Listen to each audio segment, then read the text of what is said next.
Good afternoon. We are Mohan, David, Ashwa, Shrest, and Arnav from Thomas Jefferson High School for Science and Technology. We are Team 24282.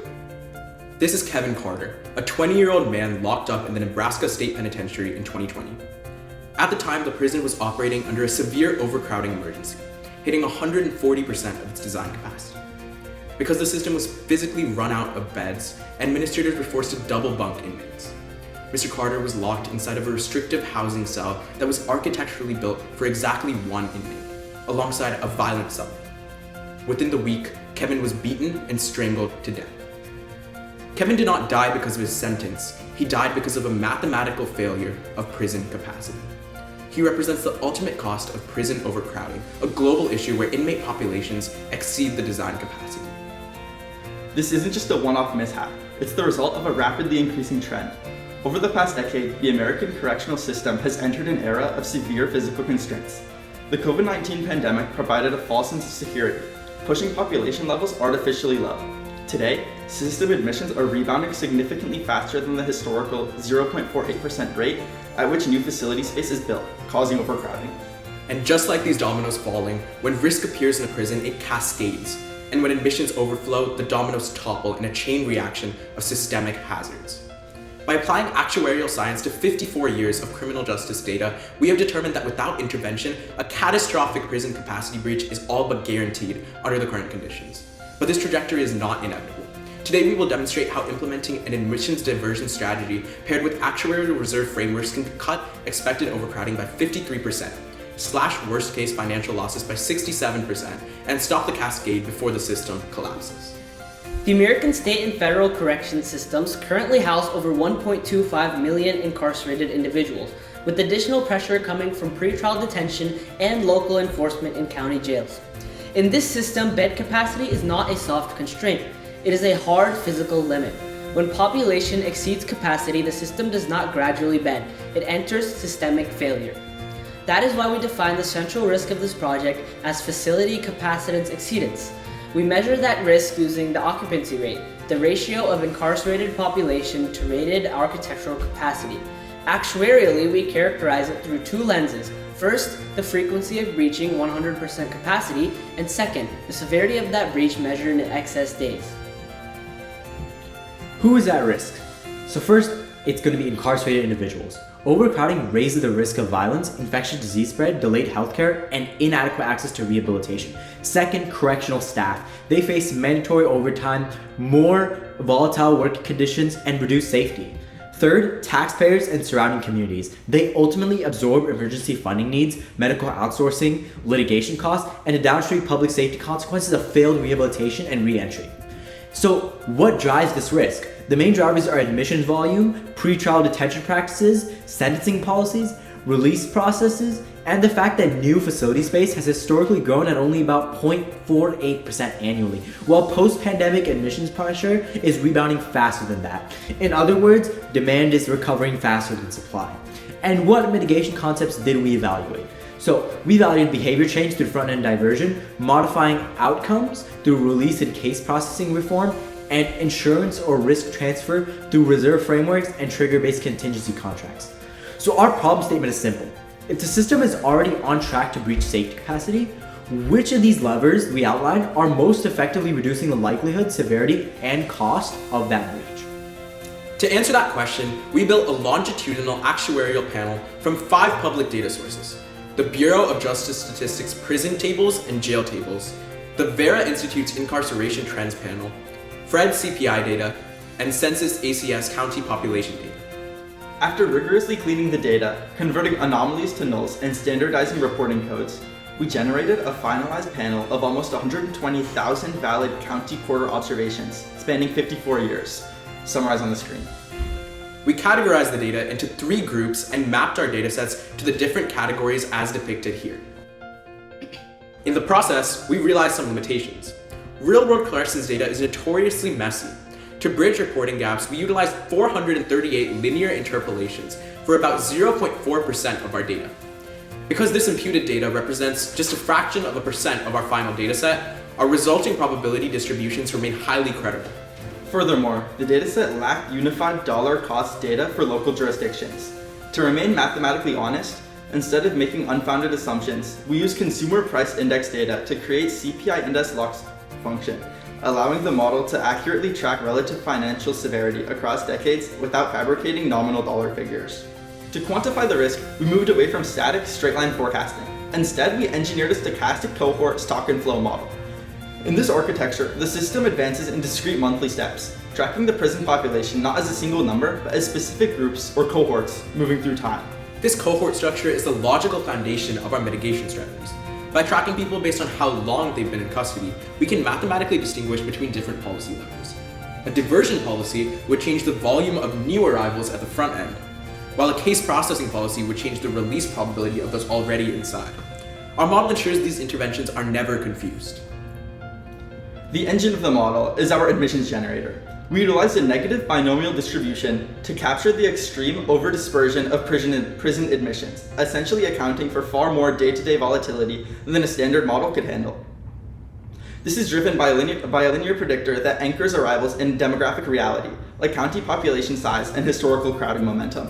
But demographics only tell half of the story. To account for the sudden structural breaks that actually derail budgets, such as the COVID-19 shutdown or a zero-tolerance enforcement surge, we integrated a 3-state Markov regime switching mechanism. When the model transitions into a positive shock state, it injects a historically calibrated multiplier into our equations, forcing the simulation to stress test the facility against violent spikes, not just average days. Then, the 10-year cohorts. Instead of treating every inmate as the same, the model groups people by how many months they've already spent in custody, their tenure. Every month, people in these groups either age into the next month or are released.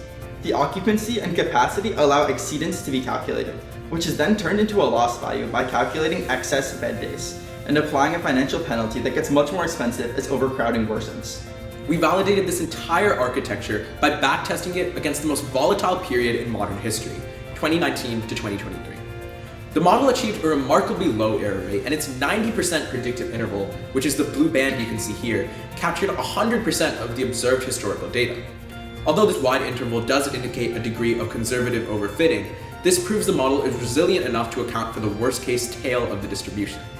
We built this model on 2 key assumptions. First, that rated capacity is the only binding benchmark for overcrowding, and second, that while we used a constant release hazard for this aggregate model, the results remain robust enough to inform real-world decisions. We didn't just want a forecast. We wanted a framework that turns raw data into 10,000 Monte Carlo simulations, so that every recommendation we make is grounded in a full distribution of possible futures. When we run this model forward using these Monte Carlo methods, the picture of risk is alarming, and the structure of that risk matters as much as its magnitude. Under baseline conditions, the probability of at least one capacity breach is 96.08% within the first year, 98.32% within 5 years, and 98.72% within 10. That means this risk is not just high, it is front-loaded. Most simulation paths that breach do so early, which you can see in the red wall of probability hitting the chart immediately. That point all has direct policy implications. Strategies like physical expansion may help later, but they are structurally too slow to prevent the initial breach our model says is already likely to occur. That hazard is already present. Now let's talk about severity. Overcrowding is not a brief phenomenon, it's a chronic state. At 3 years, the model projects a mean of 295 million excess bed days. In 10 years, that mean rises to 991.5 million. In the 95th percentile tail, the massive pink expanding cone of uncertainty which is on your screen, a system can accumulate 4.67 billion excess bed days over a decade. In expected conditions, the system spends about 17.2 months above capacity per decade. In the tail, they can spend 51 months, more than 4 years of continuous exceedance. This is driven by what we call admissions momentum. Even after a temporary surge in arrests concludes, the population accumulated takes time to work its way through the system. The problem does not stop when the shock stops. The loss distribution reflects this. At 10 years, the median index loss is 9.45 billion. The mean is 706.9 billion. And then 95th percentile is 4.309 trillion. That widening gap between median, mean, and tail is precisely why budgeting to the average year is actuarially unsound. And here's the insight that drives the recommendation.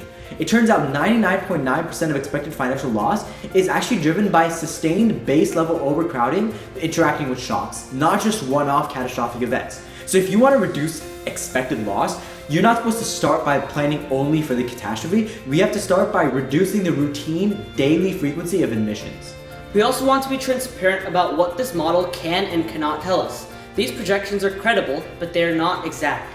The biggest sources of uncertainty are missing micro-level length of stay distributions, missing audited cost tables, and the fact that national jail modeling does not automatically generalize to every state prison system.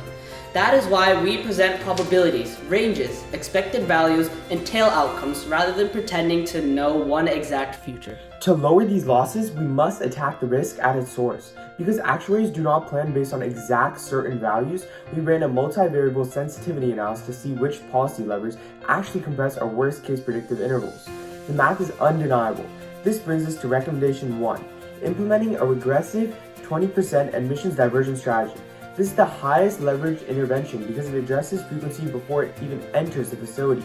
We recommend that stakeholders, including police, sheriffs, and prosecutors, expand site and release protocols and behavioral health co-responder programs. This isn't just about reducing intake, it improves public safety. By redirecting non-violent substance use cases towards treatment, we preserve hard bed capacity for truly high-risk threats.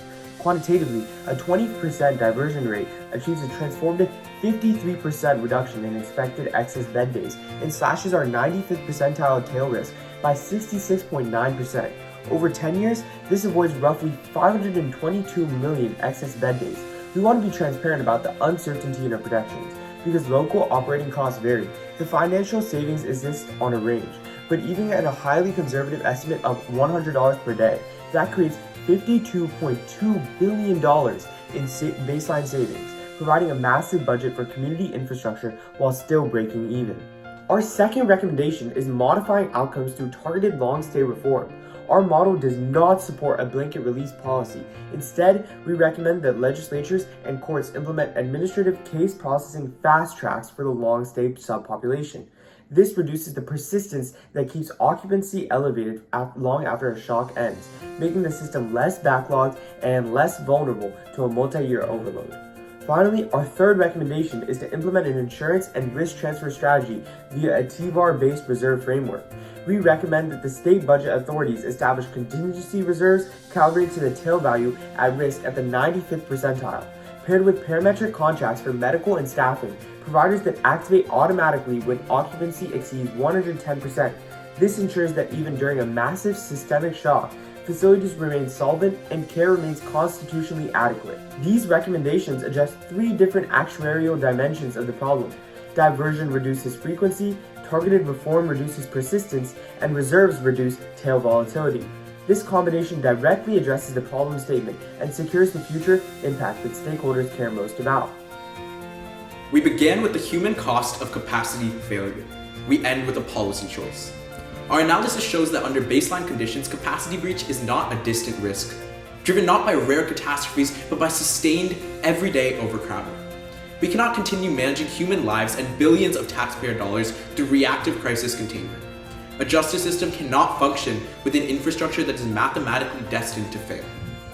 But the same stochastic framework that proves the crisis is here also gives us a way out.